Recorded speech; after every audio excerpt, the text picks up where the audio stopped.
समोर मलाच माहिती थोडं काम होतं दादासाहेब. अरे तो तुझ्या चेहऱ्याकडे बघितल्यानंतर आलं माझ्या लक्षात.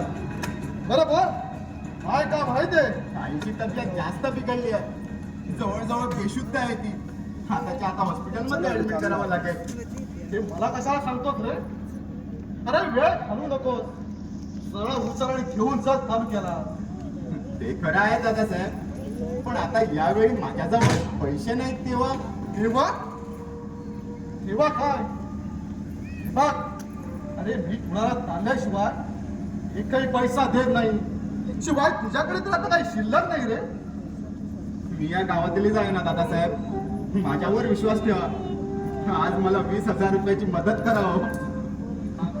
त्याचा विश्वास ठेवून जर व्यवहार करू लागलो, अरे तर अविश्वासाने मान कापून मला भिकेची चोळी घ्यावी लागेल. तेव्हा पैसे काही तुला मिळणार नाही. संत पाहू नका दादासाहेब. माझ्या आईच्या जीवन मरण्याचा प्रश्न आहे हो. आज जर तिच्यावर योग्य उपचार झाला नाही ना, तर उद्या माझी आई मला मिळणार नाही. अरे पण मी त्याला काय करू? प्रत्येकाचं दुःख उराशी कंठाळून मला मरायचं नाही रे लवकर. तेव्हा तू कोणतरी दुसरा सावकार पा. रातपणाचे सोन पाहणारे अरे साहेब या गावात हरामखोर. जाऊन त्यांना सांग. आणि हो रे, ग्रामसेवेच्या व्यक्तीला घेऊन मला नामाशी करू जाणार आहे. तेव्हा किती होते ना तुझ्या मित्र. जाऊन त्यांच्याकडे मदत माग. कुठे जाणार नाही दादासाहेब. म्हणून इथं आलोय मी पाहिजे तर तुमचे पैसे पुढच्या महिन्यात देतो. आज माझ्यावर दया करा. पाहिजे तर मी माझ्या आईच्या जीवन मरणासाठी मी बघतो. मी तुमचे पाय पडतो दादासाहेब. तुम्ही त्याला जीवन तुझ्या आईला जीवनदान द्यायला मी कोणी डॉक्टर नाही. अप्पा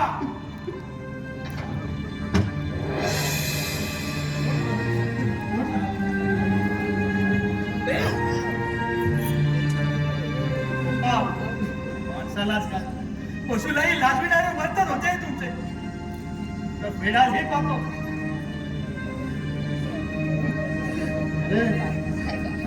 तुला पैसे पाहिजे ना? अरे पण तुला मी पैसे देणार नाही. एकही पैसा देणार नाही. विचार करा, त्याची आई खरंच आजारी आहे. द्या त्याला पैसे. अरे माझा शब्द म्हणजे वज्रलेख. एकदा सांगितलं नाही म्हणजे नाही. काय म्हणावं तुम्हाला? त्याच्या आईच्या ऐवजी तुमची आई असती आणि ही वेळ तुमच्यावर आली असती तर काय केलं? तशीच तगण वाली असते. पप्पा तुम्ही माणूस नव्हे, राक्षस आहे. आलो सगळे गेले आणि मला माणुसकीच्या तत्वाला सांगायला. अरे स्वतःच पोट भरण्याची तुला अक्कल नाही आणि उपकार करतोस या गावातल्या गरीबावर. रातपडी मुख्याने तडफड की मग कळलं तुला बापाची किंमत. तेव्हा 2 घास भरवायला हे लोक नाही येणार. उपयोग पडणार तुला हा चंदनाचा. चल प्रमोद, चल. हे मगोबळा कुठे चाललास तू? याच्याशी तुम्हाला काय करायचं? ते मंगळसूत्र गहाण ठेवून प्रमोदला आज मी पैसे देणार. अरे कुणाबरोबर बोलतोयस तू? तुमच्या बरोबर बोलतोय. माणुसकीला फुटलेल्या स्वाती सावकाराबरोबर बोलतोय मी. फटाने मगच इकडे आण. मग तुला वाटतं तिकडे निघून जा. हे मंगळसूत्र माझ्या बायकोचे. या जगात नाही राहिले. तुम्हीच तर मला नाहीच दिला. आता हे मंगळसूत्र ठेवून काय आईच्या आजाराला या मंगळसूत्राने प्राण तरी वाचते. म्हणजे तुझ्या मंगळसूत्रात पैसे काढणार काय रे? होय काढणार. नाहीतर हे मंगळसूत्र घातकी ठरलं आहे माझ्या आईची. माझ्या नावाचं तिने स्वतः हे मंगळसूत्र आपल्या गळ्यात बांधून घेतलं आणि बिचारीला स्वतःच आपलं प्राण गमावून बसावं लागलं. माझ्या नावाचं कपाळी कुंकू त्यांनी लावला. दुर्भाग्य पदरी बांधून ह्या लोकांची यात्रा संपन्न करावी लागली.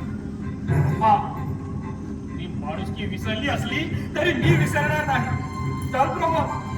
नको अशोक, हा विचार होईल. प्रमोद, आता विचार करण्याची वेळ नाही आहे. वेळ वाया घालवून उपयोग नाही. तू आईला घेऊन ये स्टँडवर. तोपर्यंत मी येतोय पैसे घेऊन. चल. अशोक, अरे या घराच्या बाहेर पाऊल ठेवून अगोदर त्याच्या मनाशी नीट विचार कर. हो, मी विचार केव्हाच केला आहे. चल प्रमोद, चल चल.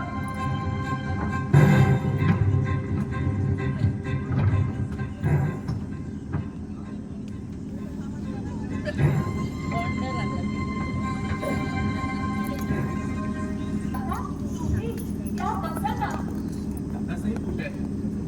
असतील बहुतेक माडीवर. का बोलावं का नको. नंदा, हा? सुनाला आला होता का गं इथं?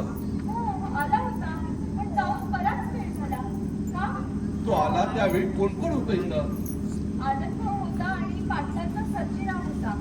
मग सुनात गेलं. सुनाचं आणि आनंदचं काही भांडण झालं होतं का? तसं खास काही नाही, पण शाब्दिक चकमक झाली होती. नंतर सुना तिथून निघून गेला.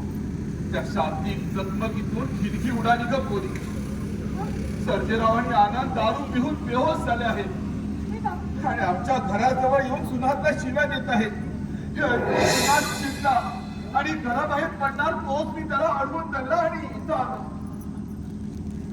अशा रीतीनं माझ्या सुनाच्या जीविताला धोका निर्माण झालाय का पोरी? याला कारण मीच आहे काका. माझ्यामुळे आमचा आनंद भाऊ सुनातवर चिडला.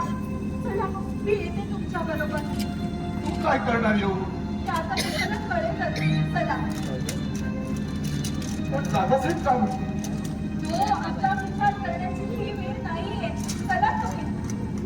हा माझा भाऊ.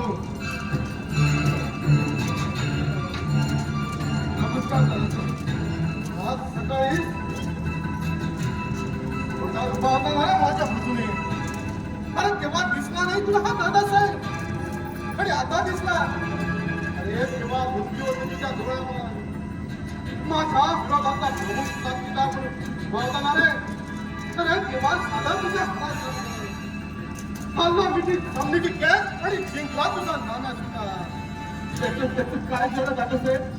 काही शब्द बोलू नकोस. आणि नंदाला घेऊन कुठे चालला? ती ऐकतच नाही. माझ्यासोबत येणार म्हणून हट्टात ठेवत असते. मागे फिर आणि स्वयंपाक करत जा. पप्पा, आपला आनंद भाऊ दारू पिऊन त्या सर्जेरावाच्या नादाने बेहोश झाला आहे आणि सुनाच्या घरी गेला आणि त्याला मारायला. पुन्हा त्याला इथं आणायलाच चालले आहे पप्पा. पुन्हा निष्कर्ष मारण्याचं कारण त्याबद्दल मला काहीच माहिती नाही. सगळं मला सांगलाच माहीत आहे. या भानगडीचं जे कारण होणार असेल ना, अगं ते होईल, पण त्याचा परिणाम बघायला हा दादासाहेब होत ते समजणार. आजपर्यंत पुरुषांच्या भानगडीत मोठ्या प्रयत्नात काही माणसाला भाग घेतला नाही. आता मलाई परंपरा कशी चालू ठेवायची आहे. पप्पा, आनंद भाऊचा राग तुम्हाला माहीतच आहे. रागाच्या भरात आणि दारूच्या नशेत त्याने काही भलतंसुद्धा केलं तर पश्चाताप करण्याची पाळी येईल हो आपल्यावर. त्याला मी घेऊन येतो. जा. भाऊ, आता आलंय सगळं प्रकार लक्षात नाही. असे जोरदार माझी जिद्द झाली ना, तरी तुझं समाधान झालं नाही. म्हणून तू नावच्या वेगवर माझ्या पुरीला देऊन तुझ्या आवडीची दुकानशाला मांडायची होती तुला. अहो, पण माझं ऐकून तरी घ्या. हा बाई, तुझं काही ऐकायचं नाही मला. अरे माझी पोरगी लहान होती, तुला कळायला नको. अहो, पण ते आपण स्वतःच तयार झाली माझ्यासोबत यायला. पण वंदा लहान होती. हा? तुला कळायला नको. ती मुलग्याची पाठवण्याचा भाग काढेल. नंदा सुद्धा मला माझ्या मुलगीसारखीच आहे हो. अरे मला कळतंय तुझी मनात भावना. यापुढे मी काय सांगतो ना, हे लक्षात ठेव.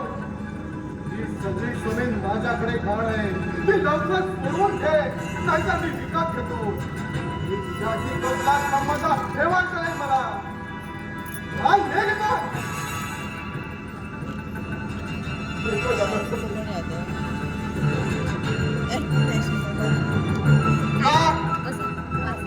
हे नंदा दादाला घेऊन येतो दास घरात लक्ष ठेव सोमवार कुठे गेला